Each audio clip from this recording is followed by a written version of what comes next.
I guess it all started on a Tuesday morning, though at the time, it seemed like any other. School drop-off, travel mug full of lukewarm coffee, and my son shouting from the back seat that he forgot his gym shoes again. My wife, Elena, did the morning drop-offs most days, but I was homesick with a throbbing headache and had decided to take over for once. That's when I saw him. The school district had swapped out the usual bus driver for someone new, gruff-looking guy in his early 40s, a wiry build with sun-worn skin and a ball cap shadowing his eyes. He had that weird overconfidence that comes with driving a big machine and getting too used to kids yelling names that aren't his. I remember him giving Elena a nod as she handed off our kids at the stop. But what struck me wasn't the nod. It was the way her hand lingered on his forearm, like it wasn't the first time. I didn't say anything right then. Maybe I should have. Maybe it was just in my head. But I knew my wife. That was not how she touched strangers. The signs had been there, of course. I just didn't want to read them. Elena had started dressing better for school drop-offs. At first, I chalked it up to post-pandemic vanity. Then I noticed she'd switch out her leggings for jeans, swipe on a bit of lipstick, even spritz perfume before heading out with the kids. It wasn't just pride in appearance, it was targeted effort. Later that week, I called in sick again, just to watch her routine. I know that sounds crazy, but when your gut tells you something's off, it doesn't care if it makes you look paranoid. Elena moved through the morning with ease, hair curled, face lightly done up, and wearing a low-cut blouse that I hadn't seen in years. I waited a few minutes after she left, then followed in my car at a distance. She didn't head to the store like she said. Instead, she parked 2 blocks from the elementary school and waited.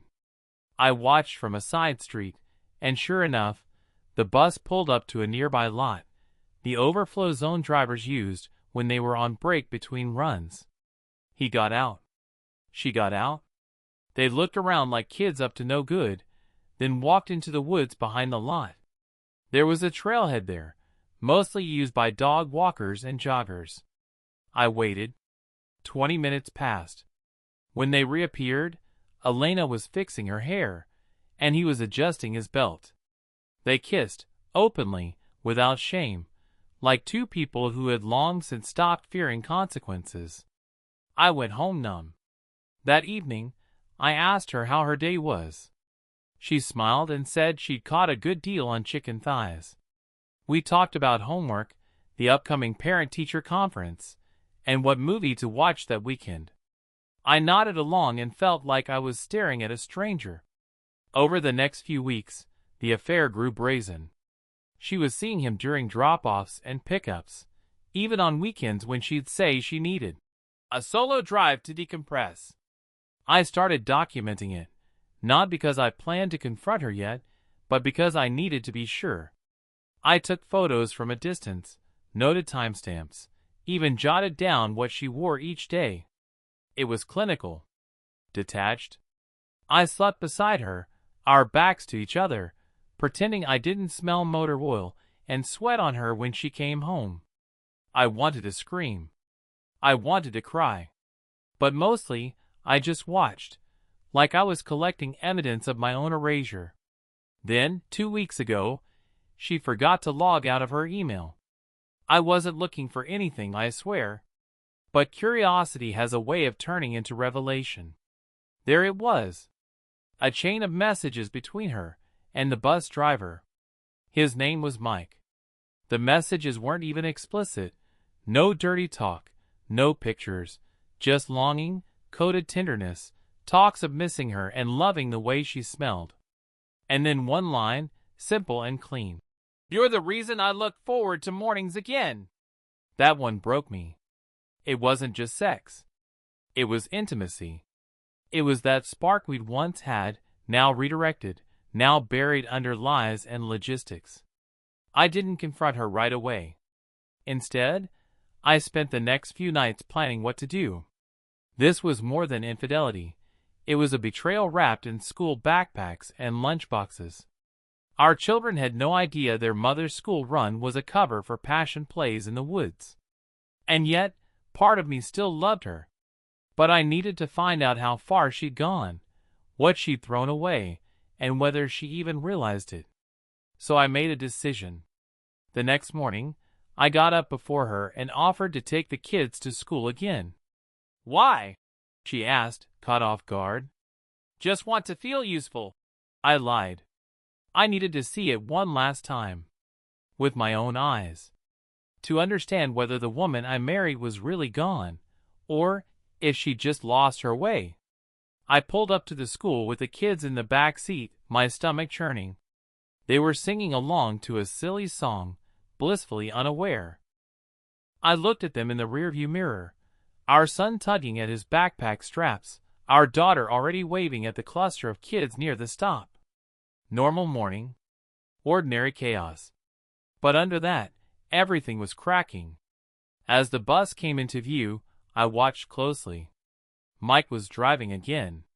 I studied his face, trying to find what she saw in him. He wasn't particularly handsome. He didn't seem charming or refined. But he had that rogue ease about him, that kind of confidence born from not giving a damn. He gave me a nod. Polite. Distant. My stomach twisted. Once the kids were on the bus, I drove off, but didn't go home. I looped back, parking behind a nearby gas station with a view of the same trail I'd seen them sneak into. If my timing was right, she'd arrive soon. The thought made me sick, but I had to know. Sure enough, 15 minutes later, her car appeared. She'd parked a few spots away from the trailhead. I didn't move. Didn't blink. I watched as she stepped out, checked her reflection in the mirror, and then, just like before, Mike's bus pulled in beside her. They embraced like lovers. No hesitation. No shame. And in that moment, whatever hope I'd been clinging to finally dissolved. I wasn't watching a mistake. I was watching a choice. I grabbed my phone and took the final pictures. Then I went home and printed everything. I didn't know what I was going to do yet, but I needed those pieces to be real, to hold in my hands the truth of my unraveling life. That night, I laid the photos on the kitchen table while she was in the shower.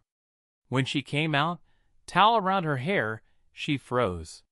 Her face went pale as she saw the pictures, her and Mike in various stolen moments, laughing, touching, kissing.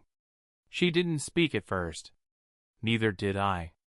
Just silence stretching between us like a cliff edge. "Elena," I said finally. "How long?" Her lips trembled. "A few months," she admitted. "It started out innocent. I swear it did." I scoffed. "Innocent?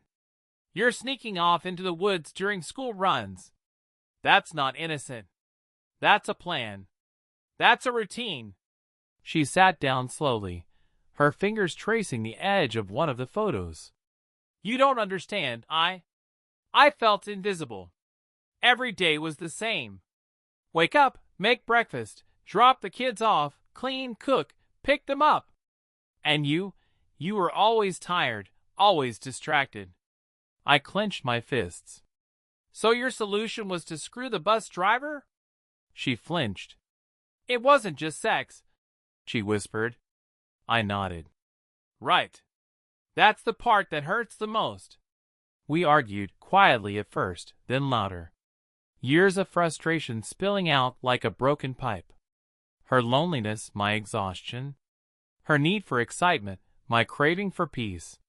It was all there, raw and unfiltered. And yet none of it justified what she had done. By the time the argument settled into silence again, it was past midnight. She asked if she should sleep on the couch. I told her no. I'd be the one to go. I packed a bag and slept in the guest room at my brother's place that night. The next day, I filed for a temporary separation.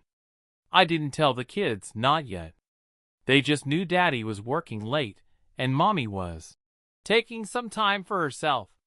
I kept things civil, for their sake, but every conversation with her felt like tiptoeing through glass. A week passed. Then 2. And then, something strange happened. Mike showed up at her door, and she didn't let him in. I don't know what they said. I wasn't there. But later, she called me, crying, said it wasn't what she thought it would be, that the excitement faded fast when reality crept back in, that she missed us, the real us. I listened, but I didn't promise anything. I told her she'd have to rebuild trust inch by inch, and that I wasn't sure there was a path back yet. She understood. For once, she didn't beg or guilt me. She just asked me to consider it. So here I am, months later, still sorting through the debris. The kids are okay. I'm seeing a counselor. Elena and I talk sometimes, cordially, cautiously. She's taking full responsibility, even started working at a local charity to find purpose outside of us, as she puts it. Will we get back together? I don't know. Some betrayals don't heal. Some do, but with scars. I just know this. The route she took to escape her boredom cost her more than she ever imagined. And me? I'm still figuring out what road to take next.